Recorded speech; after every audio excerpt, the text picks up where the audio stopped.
오늘 하나님께서 주시는 하나님의 말씀은 에스라 8장 말씀입니다. 에스라 8장 전체의 말씀을 우리가 함께 살필 거고요. 함께 말씀을 합독하실 때는 에스라 8장 21절에서부터 23절 세 절의 말씀을 우리 함께 합독하도록 하겠습니다. 에스라 8장 21절에서 23절까지 말씀, 우리 찾으신 가정의 교회들은 자리에 다 일어나셔서 우리 이 세 절의 말씀 한 목소리로 읽도록 하겠습니다. 함께 읽습니다. 시작.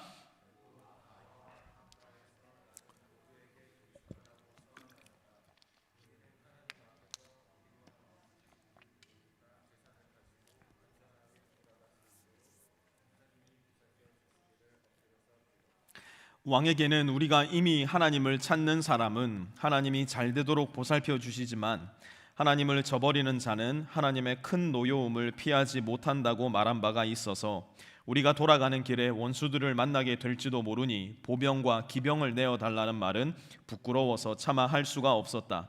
그래서 우리는 금식하면서 안전하게 귀국할 수 있도록 보살펴 주시기를 하나님께 간절히 기도드렸으며 하나님은 우리의 기도를 들어주셨다. 아멘. 자리에 앉으시고요. 우리 교회는 3월 8일부터 부분적인 온라인 가정 예배를 시작을 했고요. 3월 22일부터는 전면적으로 모든 가정들이 온라인 가정 예배를 함께 드리고 있습니다.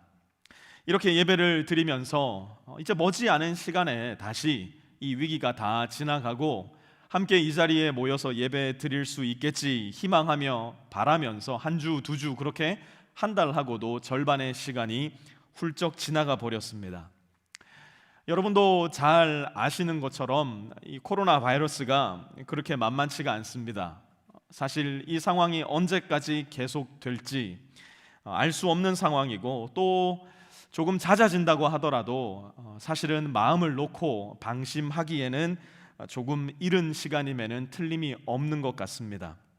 이제는 언제쯤 코로나 바이러스가 끝이 날 것인가 기약 없는 그날을 하염없이 바라기보다는 지금 현재 바로 여기에서 우리가 해야 될 일, 그래서 코로나 이후의 삶을 우리가 어떻게 준비해야 할 것인가, 소위 포스트 코로나 시대를 준비해야 되지 않겠는가 하는 생각이 요즘은 제 마음속에 많이 듭니다. 옛말에 교육은 백년지 대계다라는 거창한 이야기가 있죠. 먼 훗날을 바라보면서 앞으로 100년의 시간을 바라보면서 교육을 준비해야 한다는 말입니다. 이 말은 중국의 고전 관자에 나오는 말이기도 한데요. 이번 주 우리가 함께 공부한, 그리고 오늘 우리가 함께 공부할 에스라 8장에서도 마치 신자들의 교육은 백년지 대계다라고 소리치고 있는 듯한 에스라의 모습이 보이는 것만 같습니다. 특별히 포스트 바벨론 시대를 준비하고 있었던 이스라엘 민족의 교육법은 포스트 코로나 시대를 준비하는 오늘날 우리 그리스도인들의 교육법이 되어야 되지 않겠는가 하는 생각이 제 마음 가운데 강하게 듭니다. 에스라 8장과 9장을 통해서 두 주에 걸쳐 우리가 찾아볼 수 있는 에스라 말씀 가운데 배울 수 있는 6가지 교육 내용을 함께 살펴볼 텐데요. 바벨론 격리 생활에서 마침내 풀려나 그들의 교회, 곧 그들의 성전이 있었던 예루살렘으로 돌아가는 귀한 자들의 이야기, 이들은 이 포스트 바벨론 시대를 대비하기 위해 어떤 교육을 받아야 했을까? 바라기는 하루빨리 코로나로 인한 격리 생활을 마치고 우리의 일상생활, 우리가 함께 만나 예배드리고 교제하고 말씀을 나눌 수 있는 이 교회로 돌아올 포스트 코로나 시대를 살아갈 우리 역시 그들의 이야기를 조금 더 가까이에서 또 조금 더 구체적으로 살펴보며 마음에 새겨야 할 말씀들이 있을 것 같습니다. 먼저 그들은 포스트 바벨론 시대를 준비하기 위해서 말씀 교육에 힘썼습니다. 다시 한번 말씀드립니다. 죄송합니다. 먼저 그들은 가정교육을 힘써서 세웠던 사람들이었습니다. 먼저 그들은 가정교육을 바로 세우기에 힘썼어요. 제가 여기에 한 단어를 추가해서 이야기한다면 가정신앙교육을 바로 세우기에 힘썼던 사람들이 바로 포스트 바벨론 시대를 살아갈 수 있었던 사람들이었습니다. 우리가 약 2달 전쯤에 살펴보았던 에스라 2장에는 굉장히 긴 족보가 등장을 합니다. 스룹바벨이라는 지도자와 함께 바벨론에서 예루살렘으로 귀환했던 1차 귀환자들의 명단이 바로 그것이었습니다. 이들의 숫자를 모두 합쳐보니까요 42,360명이라는 인원이 집계가 됩니다. 솔직히 이야기해서 포로로 잡혀갔던 사람들의 인원에 비해서는 대단히 실망스러운 숫자가 귀환했지만 4만여 명, 적지 않은 숫자임에는 틀림이 없습니다. 그런데 오늘 우리가 함께 공부하는 에스라 8장에서는요 에스라와 함께 귀환한 2차 귀환자들의 족보가 등장을 하는데요 이들의 숫자는 1차 귀환자의 반의 반도 미치지 못하는, 다 합쳐봐야 고작 1,500여 명에 불과한 사람들이 예루살렘으로 귀환을 합니다. 왜 이렇게 2차 귀환자들의 숫자는 적었던 것일까? 포로로 잡혀와서 바벨론에서 살아간 지가, 그리고 거기서 애 낳고 살다가 죽고 또 그 자손들이 커서 애를 낳고 또 죽고, 이미 그렇게 한 지가 3세대 이상이 지나가 버렸어요. 100년 이상의 시간이 흘러가 버렸거든요. 그 사이에 도대체 무슨 일이 일어났을까? 더 이상 유대인들이 아니게 된 거예요. 쉽게 이야기하자면 우리 한인 이민자들을 생각해 보면 됩니다. 한인 이민 1세대들은 그야말로 한인의 정체성으로 가득하죠. 그런데 2세대들만 보아도 이렇게 보면 한국 사람 같고 저렇게 보면 미국 사람 같은, 그래서 보는 사람도 헷갈리는 경우가 대단히 많이 있죠. 3세대까지 가면 어떻게 됩니까? 저희 이웃에도 한인 3세가 있는데요 한국말도 전혀 하지 못하고 한국의 문화에도 대단히 낯설어하는 분들입니다. 무슨 이야기입니까? 시간이 흘러서 다른 나라에서 살아가다 보면 자기가 가지고 있었던 원래의 정체성을 대단히 쉽게 잃어버리게 된다는 겁니다. 유대인들도 마찬가지였죠. 그들의 문화, 그들의 언어, 그리고 무엇보다 중요하게는 그들의 하나님, 그들의 조상을 애굽이라는 압제로부터 탈출시켜 내었던, 그래서 약속의 땅으로 인도하여 내셨던 그 야훼 하나님을 이 바벨론 시대에 살았던 이민자들은 모두 잃어버리고 말았던 겁니다. 왜 그랬을까요? 그들은 바벨론이라는 나라에 완전히 격리된 채 살아갔거든요.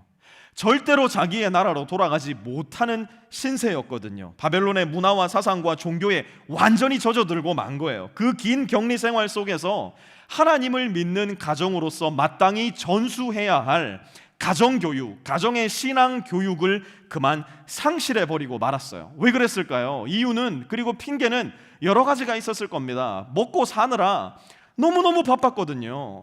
어떻게 해서든지 간에 내 자녀들은 바벨론식 교육을 뒤지지 않게 시켜야만 했거든요. 나는 이렇게 지질이 궁상맞게 포로의 신분으로 살아가지만 내 자녀만큼은 바벨론 교육 잘 시켜서 그야말로 바벨론 스타일을 따라가게 만드는 그러한 자녀로 키우고 싶었거든요. 그러니 가정의 신앙 교육이 그만 상실되고 말았던 거예요. 그러나 그 와중에서도, 그 바벨론 격리 생활 속에서도 가정 신앙 교육을 소홀히 하지 않았던 가문이 있었으니 어떤 가문이었냐? 여러분 2절 한번 보시기 바라요.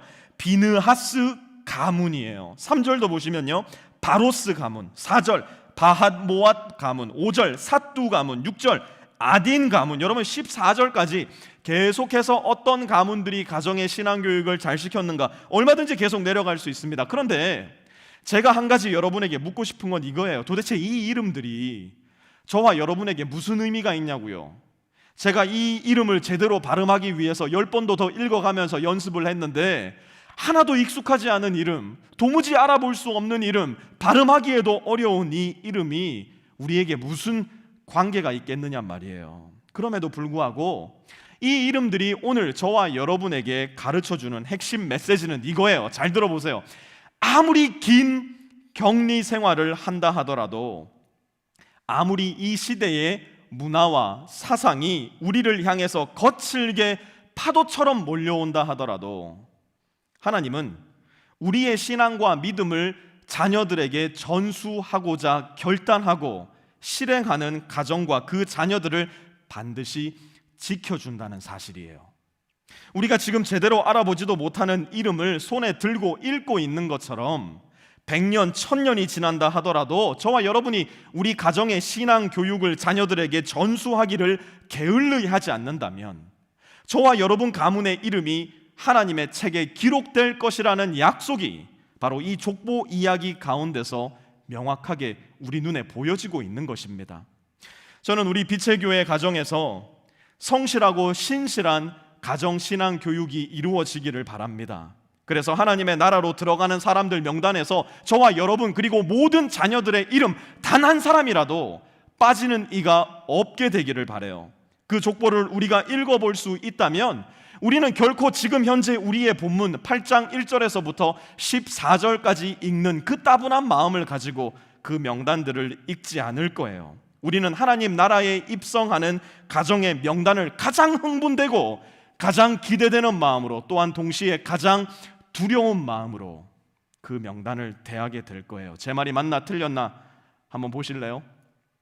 이규갑 가정 가운데서는 경숙과 선영과 소용이요, 신균식 가정 가운데서는 신영과 현호와 현솔이요, 박현주 가정 가운데서는 진영과 혜원과 지원이요, 조영태 가정 가운데서는 은실과 근희와 애니요. To be continued. 이 뒤에 여러분들 가정의 이름은 있습니까? 이 뒤에 저와 여러분 그리고 모든 자녀들의 이름은 기록되어 있습니까? 이렇게 우리 성도들 한 가정 한 가정 이름이 하나님의 책에 등장할 때 여러분 어떻게 우리가 따분할 수 있겠어요?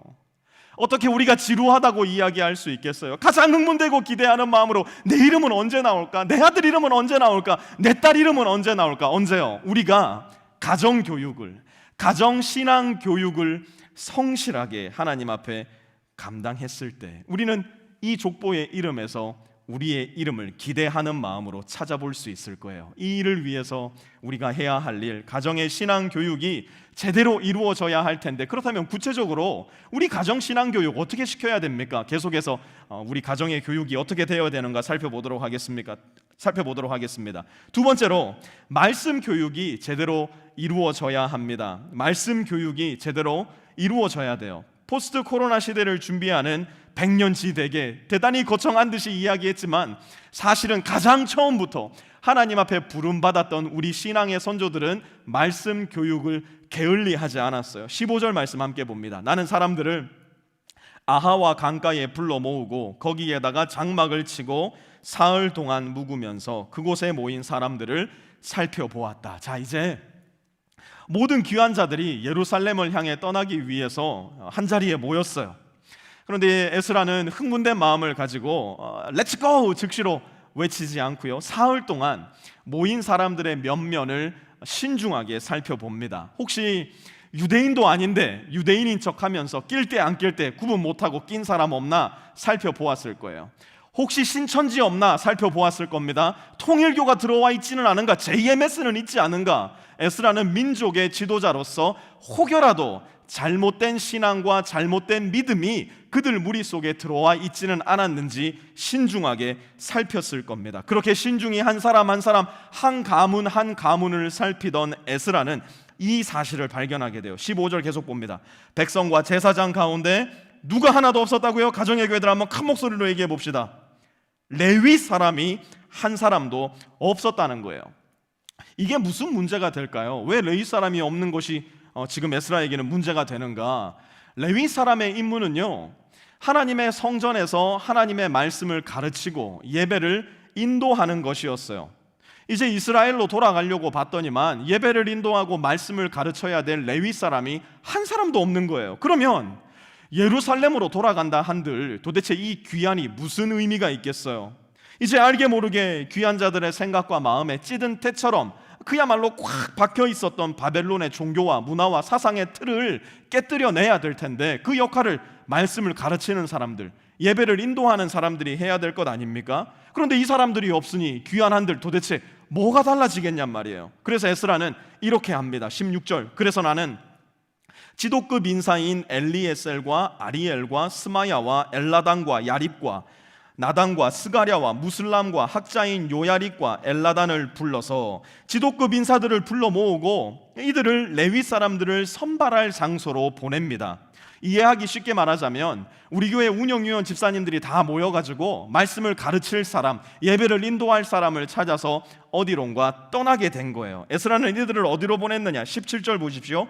가시비아 지방의 지도자 잇도에게 보냈다. 아마도 가시비아 지방은 레위 지파 사람들이 포로로 잡혀와서 모여 살았던 장소였던 것 같아요. 그러니까 지도급 인사들과 학자들을 가시비아 세미나리, 가시비아 대학원, 신학대학원으로 급파를 한 겁니다. 그래서 우리 강윤일 전도사님이나 이찬영 전도사님, 또 우리 예배 인도하는 우리 전성지 형제나 이승준 형제처럼 뛰어난 말씀 인도자, 뛰어난 예배 인도자를 찾아오게 한 겁니다. 그리고 18절에 보니까 아주 유능한 인재인 세레비아와 그의 아들 및 친족 18명을 찾아옵니다. 19절에도 보니까 하사비아와 무랴리 자손 가운데서 여사야와 그의 형제들 및 그들의 아들들 20명을 찾아옵니다. 그러면 한번 산수를 해봅시다. 18명 더하기 20명은 몇 명입니까? 38명입니다. 아까 2차 귀환자들의 숫자가 1,500여 명이라고 했는데 이들은 남자 장정들만 계수한 숫자였으니 한 명당 4인 가정을 이루었다 친다면 지금 귀환자들의 전체 숫자는 약 6천여 명 정도가 되었을 겁니다. 이제 이 6천여 명을 대상으로 말씀을 가르치고 예배를 인도할 레위 사람이 38명이었다는 거예요. 그러면 질문 드리겠습니다. 6천 명을 목양할 목회자로 38명, 이거 많습니까? 적습니까? 턱없이 부족합니다. 6천 명을 어떻게 38명이 다 목양할 수 있겠습니까? 그런데도 에스라는 이렇게 말해요. 18절, 하나님이 우리를 잘 보살펴 주셔서 갔던 이들이 사람들을 데려왔다. 38명 데리고 왔는데 에스라는 뭐라고 얘기합니까? 하나님이 우리를 어떻게 보살펴 주셨다고요? 잘 보살펴 주셨대요. 에스라는 불평하지 않아요. 에스라는 원망하지도 않았어요. 에스라는 이 열악한 환경을 불만하지도 않았어요. 숫자도 적고 사실상 데려온 레위 사람들을 검증할 시간도 없었어요. 그럼에도 불구하고 에스라는 하나님께 감사하면서 하나님이 우리를 잘 보살펴 주셨습니다. 하나님을 높이는 거예요. 저는 에스라의 이 고백이 우리 교회 가운데도 있었으면 좋겠어요. 지금 상황이 언뜻 보면요, 막 예배가 무너지는 것 같고 교회에서 말씀을 제대로 배우지도 못하는 것 같고 막 큰일 난 것 같아요. 그런데 아니에요. 전혀 그렇지 않아요. 오히려 지금이야말로 교회의 교육이, 교회의 예배가 제대로 세워질 수 있는 절호의 기회입니다. 특별히 잘 들으세요. 각 가정에 아버지와 남편들, 그리고 믿음의 가정을 이루고자 하는 우리 청년 형제 자매 여러분들, 소파에 누워 계시던 우리 아버지들 빨리 다 이렇게 일어나세요. 지금만큼은 제대로 우리 아버지들, 남편들이 말씀을 잘 들으셔야 됩니다. 이 말씀만큼은 여러분들 마음 가운데 잘 새기시기를 제가 권면드리고 부탁드립니다. 지금이야말로 이 적은 이의 숫자, 아버지와 남편들, 또한 믿음의 가정을 내가 이루겠습니다 소원하는 우리 청년의 형제 자매들이 하나님의 말씀을 진지하게 배우고 하나님의 말씀을 정직하게 받아들여 그들의 삶 가운데 성실하게 그 말씀을 순종함으로 그 말씀을 나의 아내와 나의 자녀들에게 가르쳐 줘야 됩니다. 형제들, 자매들에게 그 말씀을 나눌 수 있는 청년들로 지금 준비가 되어 나가야 합니다. 하나님은 지금 예배당에 모일 수 없는 이 시기를 통해서 저와 여러분 모두를 그야말로 왕같은 제사장으로 새롭게 태어나게끔 빚어나가고 계신 건지도 모르겠어요. 백성을 보호하고 백성을 보살펴야 했던 왕처럼 우리 모두에게는, 특별히 남편과 아버지들에게는 우리의 가정을 보호하고 보살펴야 될 왕과 같은 의무가 부여되어 있습니다. 동시에 모든 백성들을 하나님께로 이끌었던 제사장처럼 나의 아내와 나의 자녀들을 하나님께로 더 가까이 이끌어야 되는 제사장으로서의 임무가 우리 아버지들과 남편에게는 부여되어 있다는 사실, 그 거룩한 임무를 우리는 지금 이 시간을 통해서, 지금 이 시기를 통해서 다시 찾아내어야 한다는 사실이에요. 아버지들, 남편들, 우리가 마음 가운데 가끔씩 억울하게 생각하는 거 뭐예요? 내가 돈 벌어오는 기계냐? 마음 가운데 그런 생각 들 때 있잖아요. 그런데 여러분들을 그렇게 만들 때가 너무 많아요. 제 스스로가 저를 그렇게 만들 때가 너무 많아요. 왜? 가정교육은 아내들한테 다 맡겨놓고, 신앙교육은 교회에다가 다 맡겨놓고, 나는 시간만 있으면 밖으로 나가려 그러는 거예요. 시간만 있으면 골프 치러 나가고, 시간만 있으면 뭐 한다고 나가고, 가정의 교육, 가정의 신앙교육, 가정의 말씀 교육, 우리가 솔직히 너무나 무심했던 적이 많지 않습니까? 지금 이 시기야말로 골프 치러도 못 나가요, 뭐 어디 가러도 못 나가요, 심지어 회사도 못 나가지 않습니까? 지금 이 시기야말로 우리의 아내 그리고 우리의 자녀들을 하나님께로 더 가까이, 말씀으로 더 가까이, 어떻게 해요? 내가 먼저 말씀으로 하나님께로 더 가까이 나감으로 말미암아, 그것이 우리가 예수 그리스도를 모신 성전으로서, 또한 한 아내의 머리 된 남편으로서, 또한 하나님께서 우리에게 맡겨주신 가장 귀한 선물들의 아비로서 스스로 실천해야 할 포스트 코로나 시대를 준비하는 매우 중요한 교육이에요. 아버지들이요, 남편들이요, 또 믿음의 가정을 꿈꾸는 우리 청년들, 형제, 자매들이요, 이 말씀 교육에 실패하지 마십시오. 이 말씀 교육을 여러분들 굳건하게 받음으로 말미암아 포스트 코로나 시대를 준비하는 백년지대게, 그래서 이 코로나 시대가 끝나고 나면 우리 청년들 막 말씀으로 교제하는 형제 자매들도 막 일어나고, 믿음의 가정들이 막 일어나게 되는 일들이 우리 교회에서 일어나는 일들이 되기를 바랍니다. 말씀 교육이 그 중심에 있어야 된다는 사실 여러분들 잊지 마시기를 부탁드립니다. 세 번째로, 포스트 코로나 시대를 준비하면서 우리가 실시해야 할 교육은 바로 기도 교육입니다. 기도 교육. 자, 이제 귀한 자들의 명단이 나왔어요.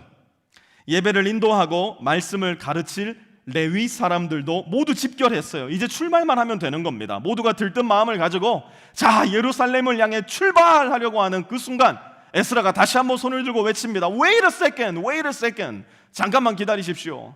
여러분들의 배낭을 잠깐만 다 내려놓으십시오. 아직 출발할 때가 되지 않았습니다. 모든 민족들이 에스라를 향해서 의아한 눈길을 보낼 때 에스라는 이 일을 합니다. 21절, 그곳 아하와 강가에서 나는 모두에게, 같이 한번 읽습니다. 시작.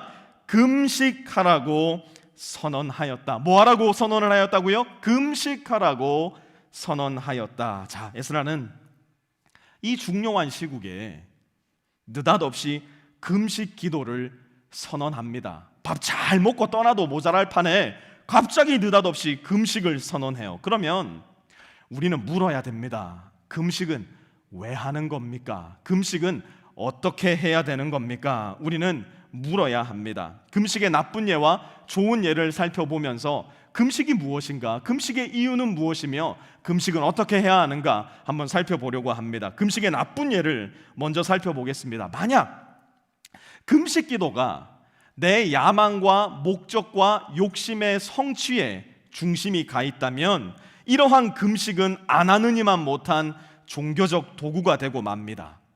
하나님, 40일 금식 기도하고 나면 코로나가 무조건 없어져 있어야 됩니다. 막 하나님의 멱살을 붙잡고 금식하면서 흔드는 일이 일어나는 겁니다. 하나님, 40일 금식 기도하면 눈을 감고 딱 뜨면 정말로 내가 꿈에 그려왔던 남편감이 내 눈앞에 딱 대기하고 있어야 되는 겁니다. 하나님, 저는 40일에 하루를 더한 금식 기도를 할 테니까 하여튼 간에 저 옆집보다는 내가 더 잘 살게 해주셔야 됩니다. 기도할 때도 있는지 모르겠어요. 우리 목사들도 마찬가지예요. 하나님, 저는 예수님 하신 것에 10일을 더해서 50일 금식 기도할 테니까 금식 기도가 끝나고 나서는 우리 교회 10,000명 성도 되게 하여 주옵소서. 하나님의 멱살을 막 잡고 흔들어 대는 겁니다. 이러한 금식들은 원래 목적과 완전히 반대 방향을 향해 있기 때문에 잘못된 금식이에요. 안 하는 이만 못한 금식일지도 몰라요. 그렇다면 금식의 좋은 예는 무엇인가? 내 야망과 목적과 욕심의 죽음이 일어난다면 그 금식 기도는 좋은 금식 기도, 잘한 금식 기도입니다. 여러분, 금식하면 어떻게 됩니까? 금식해 보신 분들은 아시겠지만 모든 욕구가 다 없어집니다. 여러분들의 목사는 그렇게 거룩하지가 못해서 아직까지 일주일 금식밖에는 해보지를 못했어요. 하루 이틀 3일까지는요 금식을 해보면 그래도 좀 정신이 있어요. 그래서 문자도 주고받고 핸드폰을 저기다가 놓았다가도 까똑 하면은 이렇게 들여다보고 답장을 할 정신도 있습니다. 그런데 4일째 정도 되면 이제 전화기 들 힘도 점점 없어져요. 까똑이라고 울려도 보는 게 점점 귀찮아집니다. 왜 그럴까요? 관계적인 욕구가 먼저 죽어버리기 때문에 그래요. 누군가와 연결되어 있다는 느낌이, 내가 반드시 그 사람에게 리치 아웃 해야 된다는 그 마음이 완전히 사라져버리기 때문에 그래요. 오늘 한국에서는 무슨 일이 있었을까? 정치와 경제와 외교, 안보, 문화, 연애 이런 소식들에 대해서도 점점 더 관심이 없어지기 시작합니다. 그렇게 좋아하는 스포츠 소식도 별로 보고 싶어지지 않아요. 요새는 전혀 스포츠 경기가 이루어지지 않지만 손흥민이 해트트릭을 했다 해도 관심이 없고, 류현진이 완봉승을 거두었다 해도 전혀 관심이 없습니다. 더 나아가서 뭘 입지? 뭘 먹지? 당연히 못 먹으니까요. 뭘 들고 다니지? 누굴 만나지? 뭘 바르지? 모든 외모 지향적, 성공 지향적인 욕심과 야망도 다 죽어버립니다. 그리고 뭐만 남습니까? 하나님, 내가 주님만을 원합니다. 내가 주님께 더 가까이 나가기 원합니다. 이 마음이 남아야 되는데 그게 아니라 BBQ 통닭 먹고 싶다, 된장에다가 참기름에다가 고추장 넣고 팥 비벼 먹고 싶다, 이 마음밖에는 안 남는 거예요. 그 비참한 마음 속에서 가장 근본적인 질문 하나가 내 마음 가운데 덩그러니 남겨져 있는 걸 발견하게 돼요. 그게 뭐냐? 도대체 내가 지금 왜 이 금식을 하고 있는 거지? 도대체 내가 뭐 한다고 이렇게 배고프게 힘들게 금식을 하고 있는 거지? 그때 맞다, 내가 그동안 잊고 있었던 내 영혼의 욕구, 내가 그동안 잊고 있었던 내 영혼의 갈망, 주님만을 더 원합니다. 배가 부를 때는 주님을 원하지 않았어요.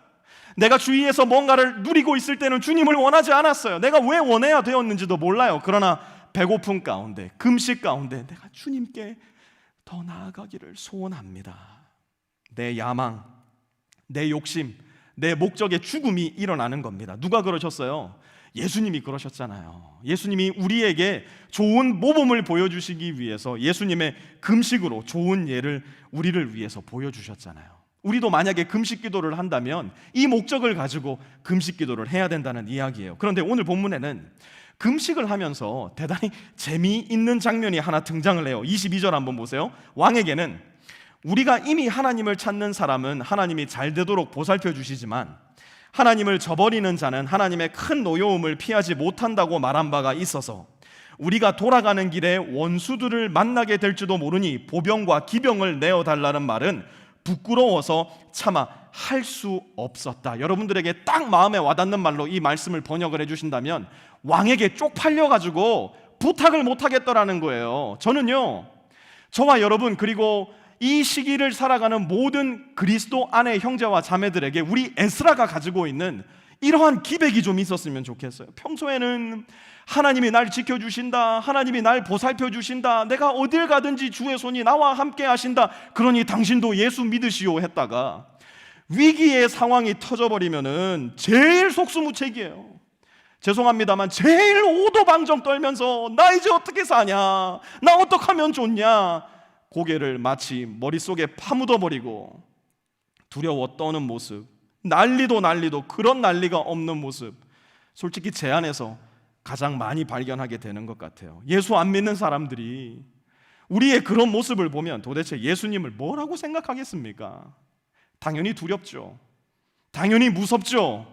내일 하루가 어떻게 될지 당연히 모르죠. 그러니 우리는 지금 이 시기에는 그냥 기도하는 것이 아니라 금식하며 하나님께 나아가야 될 이유가 있는 거예요. 지금은 우리 회사 사장님이 날 못 지켜줘요. 내 남편도 나를 못 지켜줘요. 여러분의 그 빛나는 커리어가 여러분을 지켜주지 못한다고요. 여러분의 그 인기 있는 외모, 여러분의 그 명성, 여러분이 가지고 있는 인간관계와 돈이 여러분을 지켜주지 못한다고요. 지금이야말로 나를 지키시는 분은 하나님 한 분밖에 없습니다.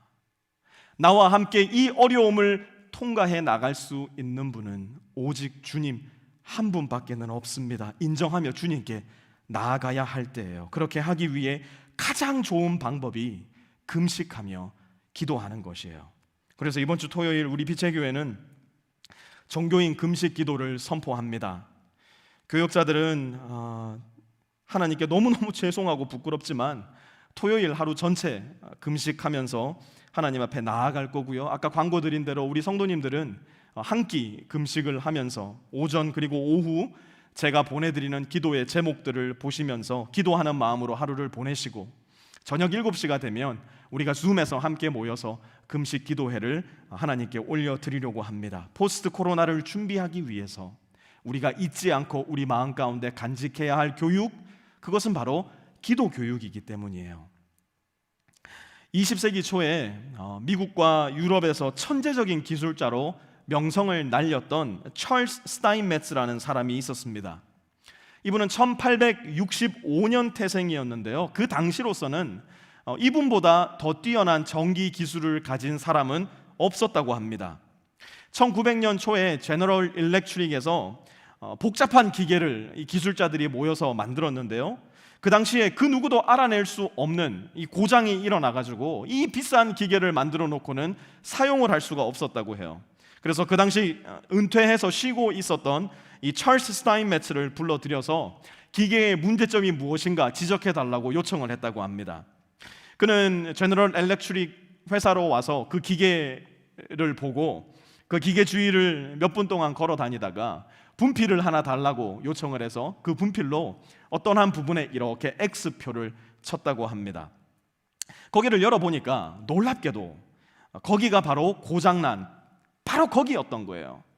스타인메츠는 GE에 이 일에 대한 청구서를 보내는데요. 지금도 뭐 엄청나게 큰 금액이지만 1900년 초에는 어마어마하게 큰 금액이었죠. 무려 1만 달러의 비를 GE에 보냈던 겁니다. GE 측은 이 기계를 고친 거는 고마운 일이지만 이 청구서는 너무 부당하다 생각을 해서 구체적인 명세서를 적어서 구체적인 명목을 적어서 다시 비를 보내달라고 스타인메츠에게 요청을 했다고 합니다. GE 측은 스타인메츠로부터 얼마간의 시간이 흘러서 다시 비를 받게 되었는데요. 그 청구서에는 이렇게 적혀 있었다고 해요. X 표시를 한 것 1달러, 어디에 X 표시를 해야 할 줄 아는 것 9,999달러. 우리는 지금 코로나 바이러스로 인해서 모두가 우왕좌왕하며 살아갑니다. 세계 최강대국 미국이 그야말로 우왕좌왕입니다. 경제도 우왕좌왕, 의료 시스템도 우왕좌왕, 전 세계를 이끌어 간다고 명성이 자자했었던 유럽의 모든 나라가 그야말로 우왕좌왕, 온 세계가 우왕좌왕 중이에요. 만약 우리가 예수님께 우리 삶에 지금 오셔서 이 지구로 지금 다시 오셔서 우리의 문제, 도대체 우리의 어디가 고장난 겁니까? 알려주십시오 요청을 한다면 주님은 기꺼이 우리를 찾아오셔서 우리의 문제, 우리의 고장난 것이 무엇인지를 가르쳐 주실 거예요. 우리 한 사람 한 사람을 휘 둘러보신 후 주님은 분필 대신 그분의 피 묻은 손가락을 하나 드셔서 우리에게 어디가 잘못되었는지를 포시해 주실 거예요. 우리의 마음 가장 깊은 곳, 우리의 영혼 가장 깊은 곳, 내 주인과 내 왕이 있는 그곳에 주님은 아마 X표를 쳐주실 겁니다. 신앙 교육이 무너진 가정, 말씀 교육이 무너진 가정, 기도 교육이 무너져버린 나의 삶, 오로지 공부만 잘하면 된다, 돈만 잘 벌면 된다, 사회에서 사람들 사이에서 인정받고 네 느낌이 행복하기만 하면 된다. 하나님은 온데간데 없고 이 세상의 유행과 인기와 돈과 명예, 곧 내가 내 인생의 주인이 되고자 하는, 내가 내 인생의 왕으로 살고자 하는 우상으로만 득실거리는 나의 마음, 나의 중심, 나의 가정 가운데 예수님은 아마 이렇게 X표를 쳐주시지 않을까 생각해 봅니다. 그리고 그분은 이 정확한 진단 후에 우리의 손에 작은 명세서 하나를 떨어뜨려 놓으실 거예요. X 표시를 한 것 $0. 어디에 X 표시를 할 줄 아는 건 역시 $0. Why? Because I paid it all. It is finished. 네 마음 가운데 고장난 그것, 네 영혼 가운데 고장난 그것, 네 삶 가운데 고장난 그것, 내가 십자가 위에서 모두 다 고쳐주었으니 너는 그저 나에게 나오기만 하면 된다. 그러고 보니 우리 마음 한가운데 남겨진 X 표시는요, 잠깐만 기울여 보아도 조금 다르게 보일 수도 있을 것 같다는 생각이 들어요. 만약 우리가 진실로 우리 마음 중심 가운데에 예수 그리스도의 십자가 사건을 믿고 있다면, 만약 우리가 진실로 예수 그리스도가 십자가에서 죽으셨을 뿐만 아니라 죽은 지 사흘 만에 죽은 자 가운데서 살아나셨다는 사실을 믿는 사람들이라면, 우리 가정의 신앙 교육, 우리 가정의 말씀 교육, 우리 가정의 기도 교육, 포스트 코로나 시대를 준비하는 우리 가정과 내 인생의 100년지 되게, 아이고 나는 그거 지루해서 못합니다, 아이고 나는 그거 힘들어서 못합니다, 절대 핑계대지 않을 거예요. 성실하고 기쁜 마음으로 다음 세대를 준비하기 위해, 그리고 걸어다니는 하나님의 성전, 그야말로 움직이는 하나님의 교회, 고장난 하나님의 교회된 내 몸이 아니라 하나님의 말씀대로 움직이며 걸어다니는 주의 교회로 다시 일어설 수 있게 될 거예요. 100년지 되게 우리를 위해 죽으시고 우리를 위해서 다시 사신 우리 구주 예수 그리스도와 함께 바로 지금, 바로 여기 코로나 시대를 거쳐가는 우리가 시작해야 될 일 아니겠습니까? 여러분들에게 도전합니다. 무엇을 준비하시겠습니까? 포스트 코로나 시대를 위해서 여러분은 무엇을 하시렵니까? 함께 기도하겠습니다. 사랑의 아버지 하나님, 이